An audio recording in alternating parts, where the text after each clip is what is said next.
Ukraine ప్రజలకు శుభాకాంక్షలు తెలుపుతూ ఆ దేశ అధ్యక్షుడు జెలెన్స్కీ ఇచ్చిన ప్రసంగం కలకలం రేపుతోంది. రష్యా అధ్యక్షుడు పుతిన్ చావును కోరుకుంటూ పరోక్ష వ్యాఖ్యలు చేశారు.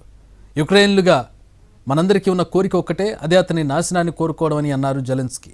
క్రిస్మస్ సందర్భంగా సోషల్ మీడియాలో విడుదల చేసిన వీడియోలో కీలక అంశాలను ప్రస్తావించారు. ఎక్కడా పుతిన్ పేరు ప్రస్తావించలేదు, కానీ రష్యా పేరు ప్రస్తావించారు. యుక్రెయినియన్లకు రష్యా ఎన్ని బాధలు తెచ్చినా యుక్రెయిన్ హృదయాన్ని ఆక్రమించలేకపోయిందన్నారు. ఒకరిపై ఒకరికి నమ్మకం, జాతీయ స్ఫూర్తి కలిగి ఉండడంతోనే ఇదంతా సాధ్యమైందన్నారు. యుక్రెయిన్ హృదయంపై బాంబు దాడి చేయడం కూడా సాధ్యం కాదన్నారు.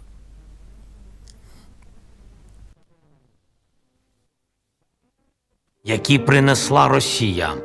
Вона не здатна окупувати чи розбомбити найголовніше – це наше українське серце.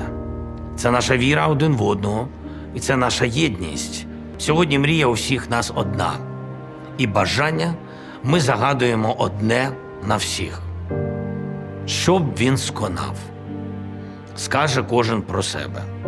Але коли звертаємось до Бога,